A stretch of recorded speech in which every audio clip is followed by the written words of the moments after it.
Welcome to சைவ சமையலறை. இன்னைக்கு நம்ம சூப்பரான ஒரு ரெசிபியா பார்க்க போகிறது கடாய் வெஜ்ஜி. இது சப்பாத்தி, பூரி, நான், பரோட்டா, குல்ச்சா இது எல்லாத்துக்குமே சைட் டிஷ்ஷாக தொட்டு சாப்பிட்றதுக்கு ரொம்பவே சூப்பராக இருக்கும். இந்த கடாய் வெஜ்ஜி ரெசிபியை இப்போ எப்படி செய்யலாம் அப்படின்றத பார்க்கலாம் வாங்க. இப்போ அடுப்பை பற்ற வச்சு ஒரு பேன் வச்சுட்டு இதில் 1 டேபிள் ஸ்பூன் அளவு எண்ணெய் விட்டுக்கிடலாம்.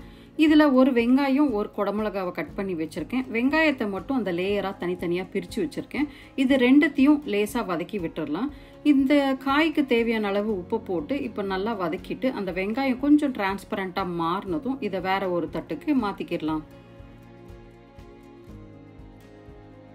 இப்போ அதே பேன் அடுப்பில் வச்சுட்டு 1 டேபிள் ஸ்பூன் அளவு எண்ணெய் விட்டு இந்த கிரேவிக்கு தேவையான காய் எல்லாத்தையும் ஒன்றொன்னா சேர்த்துக்கலாம். முதல்ல ஒரு உருளைக்கிழங்கு இந்த மாதிரி நீளவாக்கில் கட் பண்ணி சேர்த்துக்கலாம். அதே மாதிரி ஒரு கைப்பிடி பீன்ஸ், ஒரு கேரட்டையும் சேர்த்துக்கலாம். இது கூட 1/4 டீஸ்பூன் மஞ்சள் தூள், இந்த காய்க்கு தேவையான அளவு உப்பை சேர்த்து நல்லா கலந்துட்டு இந்த காய் எல்லாத்தையும் லேசா வதங்குற வரைக்கும் வதக்கிக்கலாம். காய் லேசா வதங்கினதும் இது கூட 1/4 கப்பு பட்டாணி சேர்த்துக்கலாம். நான் இன்னைக்கு ஃப்ரோசன் பட்டாணி தான் எடுத்திருக்கேன். இதுவே நீங்க பச்சை பட்டாணி எடுத்துக்கிறதா இருந்தா அந்த உருளைக்கிழங்கு சேர்க்கும் போதே சேர்த்துக்கிட்டு வதக்கிக்கோங்க. இப்போ இது கூட 1 கப்பு கட் பண்ணி வச்ச காலிஃப்ளவரை சேர்த்து இது எல்லாத்தையும் ஒரு 2 நிமிஷத்துக்கு வதக்கிக்கலாம். கடாய் வெஜ்ஜிஸை பொறுத்த வரைக்கும் காய் எல்லாத்தையும் ஓவர் குக் பண்ணக்கூடாது. அதுக்காக தான் இப்படி லேசாக வதக்கிக்கிறோம். இப்போ இந்த காயை வதக்கியாச்சு. இதை அப்படியே இறக்கி ஒரு பக்கமாக எடுத்து வச்சுக்கலாம். இந்த கடாய் வெஜ்ஜிக்கு ஒரு மசாலா வதக்கி அரைக்க போகிறோம். அதுக்காக அடுப்பை பற்ற வச்சு ஒரு பேன் வச்சுட்டு அதில் 1 டேபிள் ஸ்பூன் அளவு எண்ணெய் விட்டுக்கலாம். இதில் 2 வெங்காயத்தை நறுக்கி சேர்த்துக்கலாம். இந்த வெங்காயம் கொஞ்சம் டிரான்ஸ்பரண்ட் ஆகிற வரைக்கும் வதக்கி விட்டுடலாம்.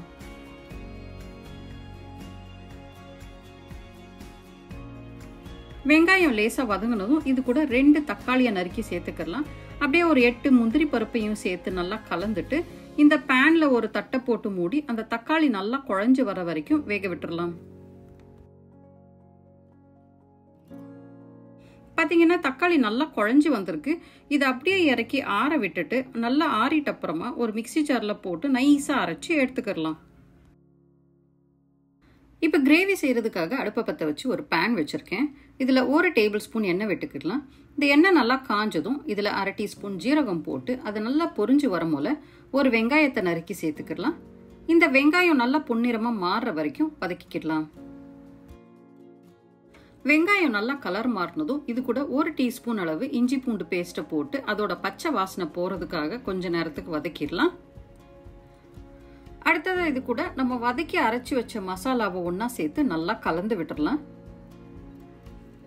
அப்படியே இந்த கிரேவிக்கு தேவையான மசாலா தூள் எல்லாம் ஒன்னொன்னா சேர்க்கலாம்.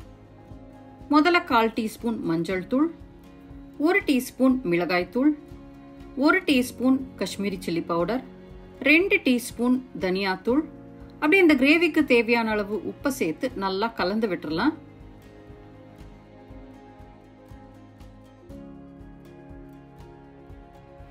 நம்ம போட்ட மசாலாவோட பச்சை வாசனை எல்லாம் போறதுக்காக இந்த கிரேவில ஒரு தட்டை போட்டு மூடி ஒரு 2 நிமிஷத்துக்கு வேக விட்டுறலாம்.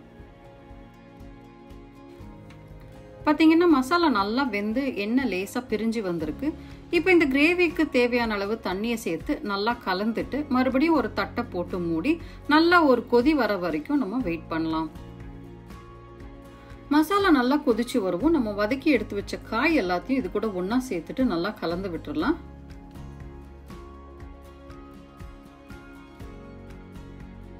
கூடவே 1 டேபிள் ஸ்பூன் கசூரி மேத்தியை சேர்த்துக்கலாம். அப்படியே 3 டீஸ்பூன் கடாய் மசாலாவையும் சேர்த்துக்கலாம்.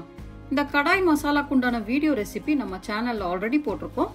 அதுக்குண்டான வீடியோ லிங்க் வந்து நான் டிஸ்கிரிப்ஷன் பாக்ஸ்ல கொடுத்துருக்கேன். தேவைப்பட்டவங்க அந்த வீடியோவை போய் செக் பண்ணி பார்த்துக்கோங்க. இந்த மசாலா பொடி எல்லாத்தையும் கிரேவில நல்லா கலந்துட்டு நல்லா ஒரு கொதி வர வரைக்கும் நம்ம வெயிட் பண்ணலாம். நம்ம காயெல்லாம் ஆல்ரெடி வதக்கி சேர்த்ததுனால ரொம்ப நேரம் கொதிக்க விட வேண்டாம். பாத்தீங்கன்னா இப்ப கிரேவி நல்லா கொதிச்சு வந்துருச்சு. கடைசியா நம்ம வதக்கி எடுத்து வச்ச குடமிளகா, வெங்காயத்தை ஒன்னா சேர்த்து நல்லா கலந்து விட்டுறலாம். இப்ப இந்த கிரேவில ஒரு தட்டை போட்டு மூடி 1 நிமிஷத்துக்கு லோ ஃப்ளேம்ல லேசா கொதிக்க விட்டு இறக்கணும்னா சூப்பரான கடாய் வெஜ்ஜீஸ் இப்போ தயாராயிருச்சு. நம்ம இன்னைக்கு செஞ்ச இந்த கடாய் வெஜ்ஜி ரெசிபியை நீங்களும் ட்ரை பண்ணி பாருங்க. ட்ரை பண்ணிட்டு உங்களுக்கு எப்படி வந்தது அப்படின்றத கமெண்ட்ஸ்ல சொல்லுங்க. இந்த வீடியோ பிடிச்சிருந்ததுன்னா ஒரு லைக்கை கொடுத்துட்டு உங்க ஃப்ரெண்ட்ஸ் சர்க்கிளுக்கும் ஷேர் பண்ணி விடுங்க. இந்த வீடியோ பார்த்ததுக்கு ரொம்ப நன்றி.